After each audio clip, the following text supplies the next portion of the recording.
Hey guys, this week on the Real DVD Watchers I'm reviewing the movie Dogtooth, which you've probably heard about by now. It's kind of doing the rounds at the moment on the internet. A lot of people are talking about it, mainly because it's disturbing and kind of messed up in a way. It's basically a film that I heard about via Inner DVD Pattern, which if you don't know who that is, subscribe to him on YouTube and Twitter because he's really cool.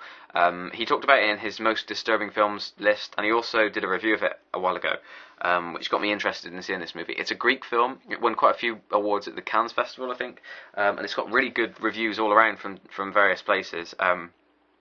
It's the first Greek film I've ever seen. I can't say I've ever seen a Greek film before, and the film itself is pretty bizarre. It's not quite as disturbing as I was expecting, mainly because it has this kind of injection of kind of a dry wit sort of humour to it, which would make, if it didn't have this humour to it, the movie would be completely unwatchable, because it would be so disturbing and so, messed up that you would find yourself not wanting to see it. But because it's got this kind of dry sense of humour to it, some of the scenes, I'm not saying all the scenes because there are still some really insanely messed up things in this movie, but a lot of the scenes kind of come off in a lighter kind of way. I should probably tell you what the film's about. It's about a family that live in a home no one's ever allowed in other than one other person, which I'll get to later on. But the father is allowed to leave the house. He goes out to work. He works in the offices of a factory. I'm not sure if he owns the factory, but he's the only person who's ever allowed to leave the house, and he raises his three children. There's the older son, the older daughter, and then the other daughter. You never really learn their names. He raises them in this world of a completely messed up way. He teaches them that words mean different things. He lets them play bizarre games. There's a scene in the movie where every time it's really strange, every time they see a plane flying over the sky, they want it to fall down, and sometimes, in kind of a cruel way I guess, they throw a toy aeroplane out into the garden and tell the children that it's one of the planes from the sky has fallen down. They play these really strange games with the children where if they count how many stickers there are on their bed, if they get it right, they get to choose what entertainment they get in the evening. And they don't have any, they watch films, but it's films of themselves that they've recorded. They have no influence from the outside world. Everything these children know is what their parents have told them. And when I say children, I actually mean 20, late 20s, well, early 20s, sorry, who are acting like children. That's kind of one of the, kind of weird in a way. The more you think about that, is that these people who are, like I said, late, early 20s, are acting like kids. They play fight, they play games. One of the children, the younger daughter, who seems really clever, she knows a lot about like medical stuff. There's a game she plays sort of near the beginning of the film with a anaesthetic. They kind of put it on this cloth, her and her sister, and they play a game where they both inhale, and the first person to wake up after being knocked out is the winner. And it's kind of really strange things like that go on in this movie. But as I mentioned earlier, another person is allowed into this house, a girl called Christine, who is a security guard, I presume at the offices or the factory where the father works. He brings her in and pays her to sleep with the elder son, because I think the feeling I get is that the elder son is kind of the favourite in the family, and the father, for whatever reason, believes that the boy should be allowed to have sex.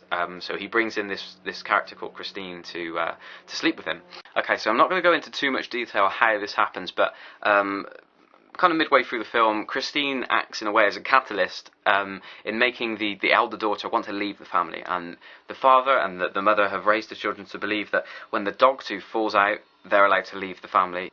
So yeah, the elder daughter kind of, as the movie progresses, you see this kind of change in her and her wanting to leave. Okay, so as I mentioned at the start of the review, this movie is described by a lot of people as being really disturbing, and as I mentioned, I kind of found the disturbing parts were made lighter in a way because of the humour. The humour comes from the fact that these children are doing really bizarre things. They're raised to believe that cats are like the most dangerous creatures in the world, so when they see a cat out in the garden, they all like freak out and start screaming. And it's little things like that kind of add to the humour, but there are some genuinely disturbing things that happen in this film. Mainly to do, I don't want to go into too much detail, like I said, but there are some pretty dark themes in this movie to do with incest and other kind of, a lot of the disturbing parts of this movie are to do with sex in general. Sex is kind of a big part of this movie, I guess. As I mentioned, the catalyst of all these things happening, or the change in the daughter comes from the character Christine, who comes into the family to sleep with the son. But there's a really disturbing scene at the end of the movie, which is just really brutal to watch. There's a lot of violence in this movie as well, which I should probably mention. The father has no issues at all with, hitting the children, or punishing them in pretty horrendous ways. So there is kind of a whole disturbing thing from all the violence and stuff in this film.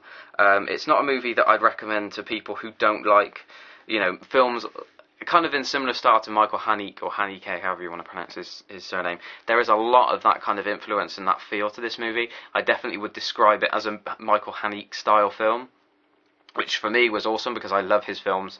It's probably one of the funniest, or, well, no, it's not that funny. I didn't find myself laughing, but you can kind of appreciate the humour, the dry humour of this film, but at the same time be completely disturbed and repulsed by the things that are going on. But I really did enjoy it, if that's kind of the right word. I really like this film. I'd recommend it to anyone who likes disturbing, kind of twisted, bizarre films. If you like weird films, basically, I'd highly recommend checking out Dogtooth. It's definitely the best Greek film I've ever seen, mainly because it's the only one I've seen. But the director is I don't know if he's done any other work, any other movies, but it's definitely something, someone I'd recommend watching. Like I said, very much a Michael Haneke style film. So if you like that, if you like the Michael Haneke movies, or the style of that, those movies, check it out, because Dogtooth is really, really good.